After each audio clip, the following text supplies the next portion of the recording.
Believe it or not, Connecticut has a lot of connection to frogs. There's the famous Frog Bridge in Willimantic. And before he came to Hartford, Mark Twain first became famous when he wrote about the celebrated jumping frog of Calaveras County. In his house on Farmington Avenue, Mark Twain's daughter's nursery had wallpaper based on the nursery rhyme, "A frog he would a wooing go." But just down the street from Mark Twain's house, there once lived some frogs who became internationally famous. Who were these frogs? Let's find out.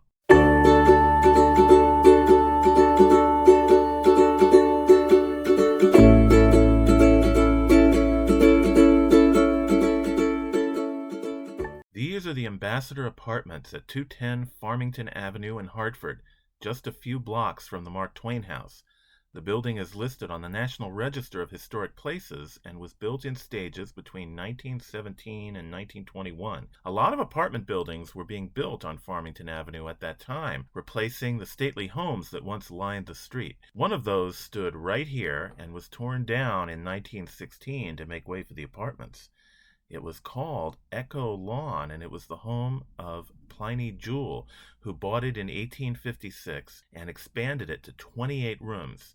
He came from a very successful family in Hartford. He was the head of the Jewell Belting Company, which had a factory on the corner of Trumbull Street across from Bushnell Park. The business was started by his father, the senior Pliny Jewell, who'd come to Hartford from New Hampshire.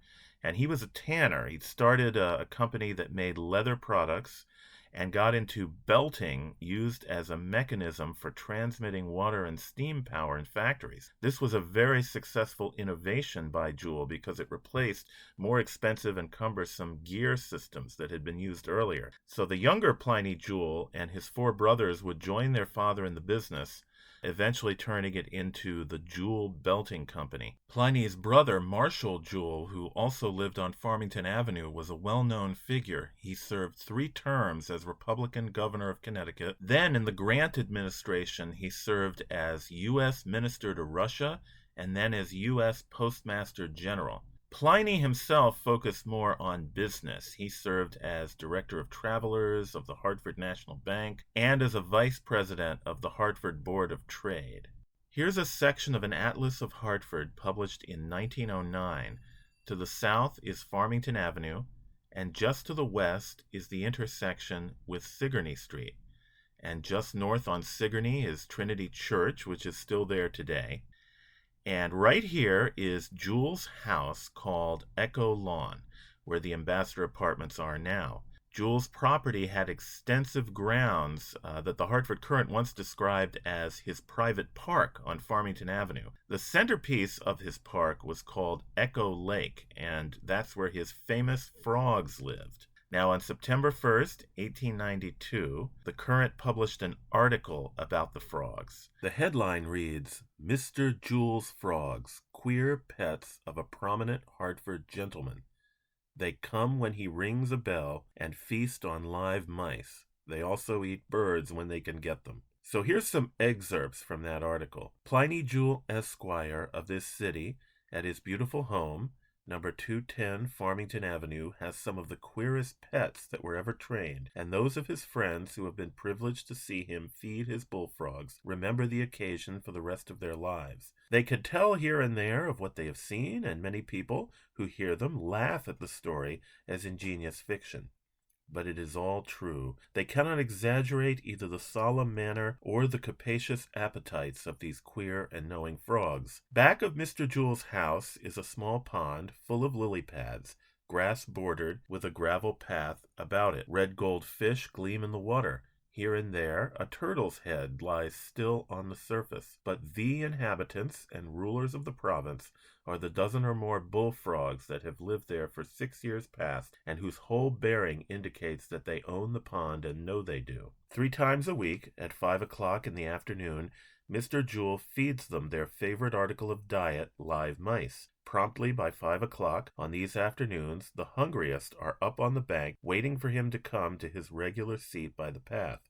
When he rings a bell, the rest of them come swimming along from all parts of the pond and climb up beside the vanguard. The goldfish that hear the call come swarming up to the shore, for they are to be fed too. The frogs cluster around Mr. Jewel, and squatted on the grass, watch eagerly for him to hold out to them the stick in which they are so deeply interested. It means a royal dinner to them. Just to get up their appetites, he holds out the plain rod 2 or 3 times first, and those who are hungriest jump for it, as if it was already baited. Thus they get into training. Then the tail of a live mouse is slipped into the crack in the end of the stick, and the stick is held out over the frogs that are drawn up around and in front of their master. The mouse squeals once or twice and kicks a little, and suddenly up goes a frog, his legs spread out in jumping fashion, and his immense mouth open to its widest. He closes on the mouse, and by his own weight pulls it off the stick. The moment he lands from his leap, he jumps madly into the water with a chug, and, lying there, spread out on his own stomach, swallows his meal with every evidence of complete satisfaction. If the mouse happens to climb out of the frog's mouth, it swims away in safety. The frog doesn't try to catch it in the water. Another queer fact is that while the frog will jump for a dead mouse as eagerly as for a live one, he will not eat it. As soon as he gets back into the water, he spits it out. He knows what he wants, and it's that or nothing. On the day when the Current had the opportunity to study this queer entertainment, 14 great bullfrogs were ranged in front of Mr. Jewel on the shore of the pond. They climbed up from the water, jumped across the grass, and with their eyes firmly fixed on him and his wand, settled in the path. Grover Cleveland is the biggest of the lot, and headed the procession. He wears a full 10-inch collar and takes everything he can get. On this particular afternoon he swallowed 3 mice, and was evidently mad that the supply gave out so soon. He wanted more. Dave Hill is another big fellow, and he tries to get Grover's prizes from him when he can. One of the funniest scenes is when several frogs jump at once for the same mouse. They go through the air very much as they do through the water, with no end of sprawling legs hanging behind them. They jump in different directions for the same mouse, and they meet with a dull thud in mid-air and fall to the ground, wondering what hit them. Then some fellow who kept out of the scrimmage steps up and carries off the mouse, while the others are trying to make out how they missed it. On this afternoon they exhausted the entire supply of mice on hand, 25 of them. Mr. Jewel can't raise mice enough to meet the demand, and has a standing offer out of 5 cents apiece for all live mice delivered to him. Whether this tends to rid the city of the vermin or offers an inducement to breed them is open to argument. The frogs are very fond of birds, too. One day a sparrow, skimming along the surface of the pond, passed close by the nose of one of the old inhabitants. Quick as a flash he opened his mouth and jumped for the water, and the bird disappeared. He had made a swallow of it. So that's part of the Current article published on September 1st, 1892. And that article was reprinted in other newspapers and magazines all over the country, even abroad. So the frogs became very famous, and they continued to be famous for years. Over a decade later, on December 28, 1905, the Current printed an article by the journalist and photographer Lillian Baines Griffin, who was living in Hartford at the time. She wrote, "The first heavy sheet of ice has glazed Jewel's Pond on Farmington Avenue, and for blocks in every direction, red-mittened children may be seen, running to skate and slide on its surface. The bullfrogs have sunk to the bottom, burrowed in the mud, and will not be seen again until the warm spring days. 3 generations of Hartford children have learned to skate on the old pond, and there is hardly a person in the city who has not at some time or another spent a pleasant hour loitering along its shrub-surrounded paths." She goes on to write that in the spring, when the ice melts, signs are put up saying "No children allowed." This is to protect the pollywogs in the pond. So she goes on to write, "The first that I heard of the pond was through a neighbor's boy, a little chap of 8, who walked boldly up to me and said, 'Will you please let me set my mouse-trap in your pantry?' In vain did I try to assure him that I was not troubled with mice, but he pleaded and persuaded. You see, I must catch just one, and then I'd get a nickel. The frogs are out, and us boys get 5 cents a head for every mouse or English sparrow that we can catch alive, and there ain't no mice in our house," he added, with a look intended to excite sympathy. 2 days later, I met him again. 55 cents, he exclaimed, jingling his pockets.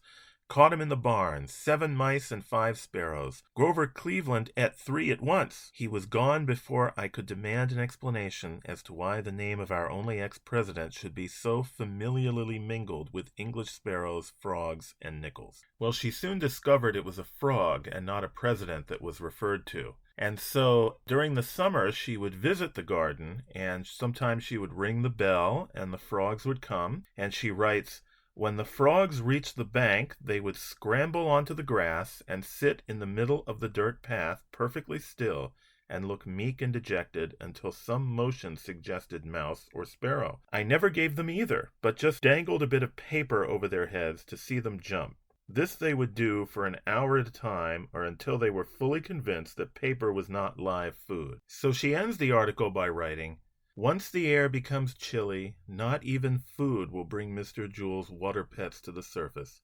On a cool day at the end of September, I made several attempts to get them to rise without success. Just as I had given up hope, the neighbor's boy appeared. 'They won't come up no more this year,' he volunteered, 'and I am glad of it.